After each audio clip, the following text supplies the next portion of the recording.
সুপ্রিয় ভিউয়ার্স, আসসালামু আলাইকুম। স্বাগতম জানাচ্ছি নতুন আরো একটি গ্রাম বাংলার ভিডিওতে। আজকে চলে আসছি সোলাকুড়ি 12 তিথিপার গ্রামীণ মেলার দৃশ্য দেখাতে। আশা করি সম্পূর্ণ ভিডিও জুড়ে সাথেই থাকবেন। আর এমন সব নিত্য নতুন গ্রাম্য দৃশ্যগুলো পেতে অবশ্যই চ্যানেলটি সাবস্ক্রাইব করে পাশে থাকা বেল আইকনটি অন করে রাখবেন। ছোট্ট একটি নদীর পাশে চারিপাশে মূলত মেলা বসানো হয়। এই মেলার চারিপাশ ঘুরে ঘুরে আপনাদেরকে দেখানোর চেষ্টা করব। আজকের আবহাওয়াটা একটু খারাপ, হালকা হালকা বৃষ্টি পড়তেছে। এরকম পরিবেশে আপনাদেরকে গ্রামীণ মেলার দৃশ্য দেখাতে বের হয়েছি। ওহো, আপনাদেরকে বলা হয়নি এই মেলাটি কেন বসানো হয় এখানে। রাজা ভগদত্ত তার মায়ের ভীষণ অসুখ হয়, সেই অসুখ সারাতেই রাজা ভগদত্ত 12টি নদীর পানি এনে এই পুকুরে ঢেলে তার মাকে চান করায়, যাতে তার মায়ের অসুখ সেরে যায়। আর অসুখ সেরেও যায়। সেখান থেকে হিন্দুরা যারা আছেন তারা বিশ্বাস করে এখানে চান করলে নাকি অসুখ ভালো হয়ে যায়। সেখান থেকে এখানে মেলার প্রচলন চলে আসছে। লাগে না ভাই, লাগে না। না ভাই, লাগে না তো ভাই একটা করে লাগাই নিয়ে যান না ভাই। কত করে বিক্রি করতেছেন ভাই? ভাই 100 টাকা বেশি দেয় না ভাই, তাও তো ভাই কম হয়ে গেছে। সেটা তো বলতে পারলাম না। কি ব্লগ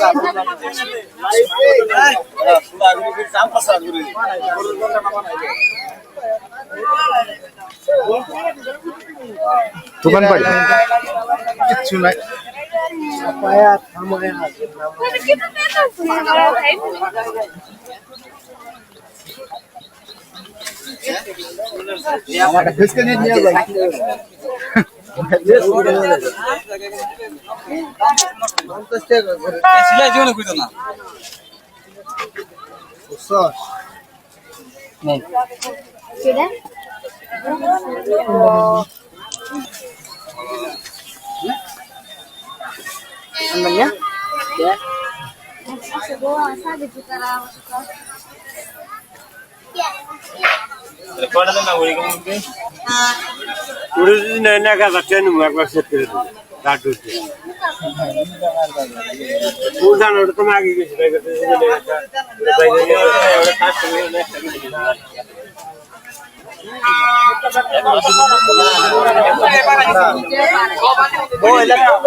আমার আগুন না আমার পানি রাখা না গেলে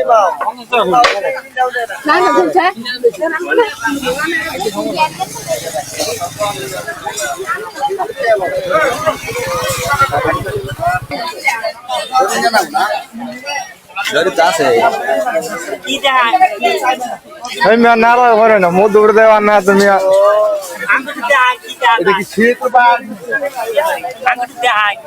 আচ্ছা, কেমন বেচা কিনি কেমন করলেন আজকে? খুব ভালো ভালো না? নির্বাচনে নিকে একটু খারাপ হইতাছে, লোকজন আইতাছে না। সোলাগিরি চলে যান, সোলাগিরি তো। হ্যাঁ, সোলাগুড়ি যাবো। আচ্ছা আমরা সন্ধ্যাতুরি আছি না। আচ্ছা, সোলাগুড়ি চলে যাবো। থাকেন।